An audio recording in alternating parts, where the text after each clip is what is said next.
Royal TV, Royal TV, Royal TV, Royal TV,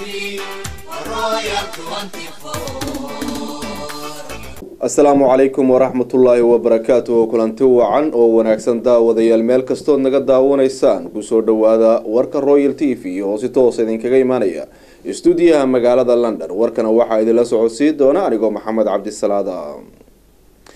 wadahadaladii u dhaxeeyay dawladda Soomaaliya iyo Somaliland ayaa maanta waxa lagu wadaa in si rasmi ah uga furmaan wadanka Turkiga gaar ahaan magaalada Istanbul halkaas ay ku sugan yihiin wafuuda ka qayb galaysa shirkaasi oo ay kala hogaaminayaan wasiirka arrimaha gudaha ee dawladda Soomaaliya iyo wasiirka arrimaha dibadda ee Somaliland.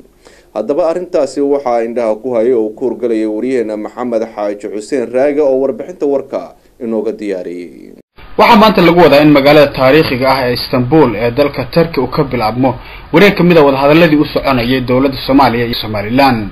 wadahadaladan oo qaadan doona muddo 3 ilaa 4 cisho ah ayaa dhaxsan doona laba wafdi oo ay kala hogaaminayaan wasiirka arrimaha gudaha ee Soomaaliya Cabdiraxmaan Odawa iyo wasiirka arrimaha dibadda ee Somaliland Maxamed Biixi Yunis. تجراه دلك الصومالي كومة تلا دلك تركيا محمد مرسل شيخ عبد الرحمن وفافنتا كوهذا شافك الدولة الصومالية اللي هذا اللي ياتباحي إذا حاجود جدني أي دبسوا عن كوي هراء ودحمري دولة الفدرال كالصومالية يو كوا مامورك الصومالي لان سلما كان الاسكولا مال ديجد أنا سيد ويري الرمب بدن إسقى الرجال وناكسنا كموجي جود أهان مراها شركة كسب بحضانام dhanka kalese wasiirka arrimaha dibadda Somaliland Maxamed Biixi Yunis ayaa muujiyay war ka soo horjeeda luuqadda jireed ee ay muujisay dawladda Soomaaliya isagoo marka horeba miiska soo saaray shuruud ku aadan inaysan aqbali doonin inay la fariistaan wax uu ku sheegay dadka u dhashay Somaliland ee ku jira dawladda Soomaaliya isagoo dhanka kale ashtako ka muujiyay wax uu ku tilmaamay afxumo ka soo yeedhay dhanka dawladda Soomaaliya ولو وسن سجارة وعربابين تفاصيلها. ديار ومنهم راح عنينه والشرعي يقول لك الصومالي لان كسر كذا حمد سجيد أنا كل ما قريتان الصومالي لان حدود يعني لا هاي وادلو في إنجليز وهاي تجري وحي بكاو بشيء عملوا كاتي الصومالي لان تدانو كيف الله قريتان منه وحن الله قريتان هنا تركيبه التليان كي الصومالي يلا تركا أو أنا الله وطنا كارجارة هاي تجري إنه كان الدولة سانوكا عم بطيح الحين عن وضع هذا الله وحي قرر له يقول شيء حكم إذا هي واحد يعني طلع على السير عليه حوالي الفرقان بورقة سوق ولا كتير عريمة عشان قول هذا الناس. يالكذا الشركة كلها تنكي بشي ديسمبر ضبيعة السنة كيتجي كوكب سومد دلك جيبوتي وحي لوضع لنا مركب وجوه الرئيس إسلاق دوسدان إن وذا هذا الكحجة وعاك إما كفرمة يلوجا وذا مناقشة هذا عريمة اللي حرير آيها اللي بدل لنا الدولة الصومالية الصومالية sida uu gabagabadii shir jiraad kaga dhawaaqay wasiirka hore ee arrimaha gudaha Soomaaliya Cabdikariin Xuseen Guuleed. sidoo kale waxaan ka hadalnay in lagu dhiirado in horay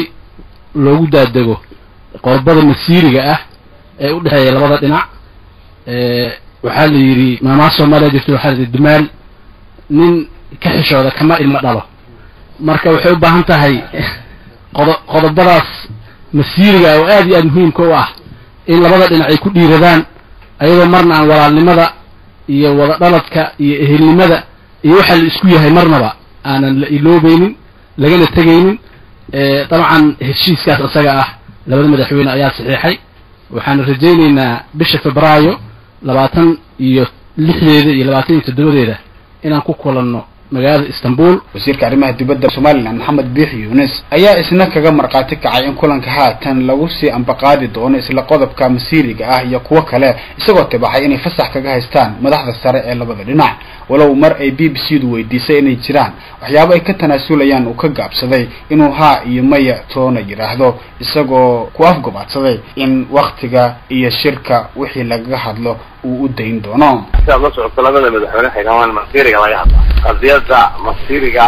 ee laba wadan oo kala gedisan oo kala madax badan socdaan miiska soo dhigno hadii laga gudbo arrimaha ka horeeya marka uu kaga gudubsan yahay amarka madaxweynaha bixiyay waxa weeye in lagu dhiirado laga hadlo arrimaha masiiriga والهراء أمر لو واحد سمع الحواليات يمكن أن نقاعد سنة وكذا كان ديارنا إن شاء الله عن طول هذا. لأن كان فيه هرب عصر في محيا السنة وده مش كل شيء ما ده وحياه على ما صار يحضر. لكن إن شاء الله بأنه كثر نزول اللي يقول حكثر نزول يعني أو السوق الدقائق ما كان كور هذه لكن ما أنت واحد عن كل شيء يعني إنه شك بالله shirkina waxaa laga hadlayaa intaa arrimaha masiiriga wadahadalladan oo dhowr wareeg ahaa ayaan ilaa haatan wax muuqdahay ka soo bixin walow ay dadka qaar ay rajo wanaagsan ka muujinayaan in la wada hadlaa ay ka wanaagsan tahay in la kala maqnaado halka dadka qaarkoodna ay qabaan in wada xaajoodyadan aan waqtigoodii la gaarin maxamed xaaji xuseen raage Royal TV Gothenburg Sweden